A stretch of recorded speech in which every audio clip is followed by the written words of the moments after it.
আসসালামু আলাইকুম। শেষ যুগের দম্পতি বইটা যারা পড়বেন বা অলরেডি পড়ছেন তারা প্রত্যেকেই একটা বিষয় চিন্তা করবেন যে খুব একটা বাস্তবধর্মী হয়নি, অনেকটা ফ্যান্টাসি টাইপের হয়ে গেছে।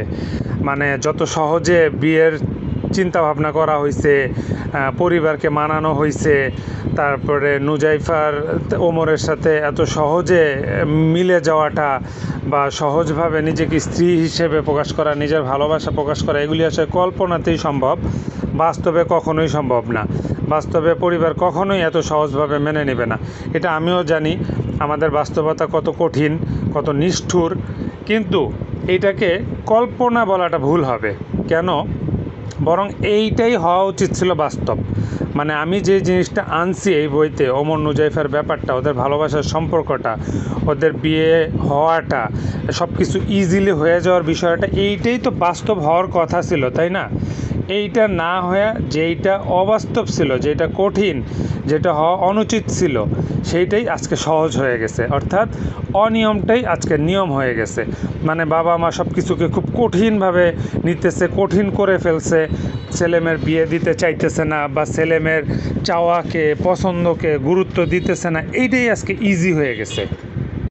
কিন্তু হওয়ার কথা ছিল দিনদার ছেলেমেয়ের উপরে বাবা মার ভরসা রাখা, এবং এইভাবেই যদি হাদিস অনুযায়ী সব কিছু পারফেক্ট থাকে মেনে নেওয়া।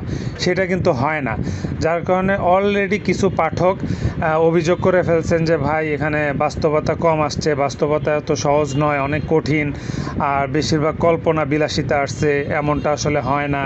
হ্যাঁ, একটা বিষয় চিন্তা করতে হবে যে আপনি এই যে রোমান্টিক মুভি বলেন বা সিরিয়াল বলেন, এগুলিতে কি থাকে? এই কল্পনা বিলাসিতা থাকে। ওইভাবেই কিন্তু ছেলেমেয়েরা নিজেদের জীবনকে গড়ার চেষ্টা করে, স্বপ্ন দেখে।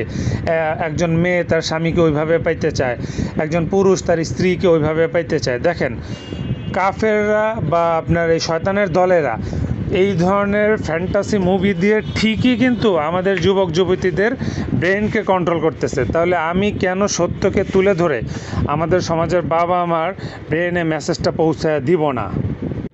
আবার দেখেন, হুমায়ুন আহমেদের হিমু চরিত্র সবাই চিনে। সমস্ত যখন ওই সময়ে বেশিরভাগ যুবক নিজেকে হিমু মনে করত, হিমুর মতো আচার স্বভাব চরিত্র সব বানায় নিছিল, পোশাক আশাক সব কিছু। একটা বাজে চরিত্র কী পরিমাণ প্রভাব মানুষের উপরে, যুবকের উপরে ফেলছে। এছাড়াও বিভিন্ন অশ্লীল রোমান্টিক উপন্যাসগুলি ছেলে মেয়ের উপরে কতটা প্রভাব ফেলে। তাই আমি চেষ্টা করছি এই বইটার দ্বারা মূলত এই জেনারেশনের যে সমস্ত ছেলে মেয়ে আছেন, আপনারা অবিবাহিত, তাদের বাবা মার কাছে এই মেসেজটা পৌঁছাক যে বিয়েকে কত সহজভাবে করানো যায়, ছেলে মেয়ের ঝুঁটি কত সহজভাবে মিলানো যায়। আর যদি আল্লাহ না করুক দুর্ঘটনাবশত বাবা মার কাছে এই মেসেজটা না পৌঁছায়, বা বাবা মা পরিবর্তন না হয়, আসলে হওয়ার সম্ভাবনাটাই কম, হবে কি না জানি না। কিন্তু পরবর্তী জেনারেশন, অর্থাৎ আপনারা যারা এখনও বিয়ে করেন নাই বা বিয়ে করছেন, নিজেদেরকে যদি ওমর নুজাইফার মতো বানায় নিতে পারেন, তাহলে নেক্সট জেনারেশন অর্থাৎ আপনাদের সন্তানদেরকে সুন্দর একটা সুযোগ দিতে পারবেন। কারণ আপনারা দুইজনই ওমর নুজাইফার মতো উদার মনের মানসিকতা লালন পালন করবেন, এবং পুরাটা হাদিসের উপরে, ইসলামের উপর নির্ভর করে যাচাই বাছাই বা আপনারা ওইভাবে করে আপনাদের মানসিকতাকে পরিবর্তন করে নেবেন। ফলে আপনাদের ছেলেমেয়ে ইনশাল্লাহ সুন্দর একটা জীবন পাবে, দাম্পত্য জীবন পাবে।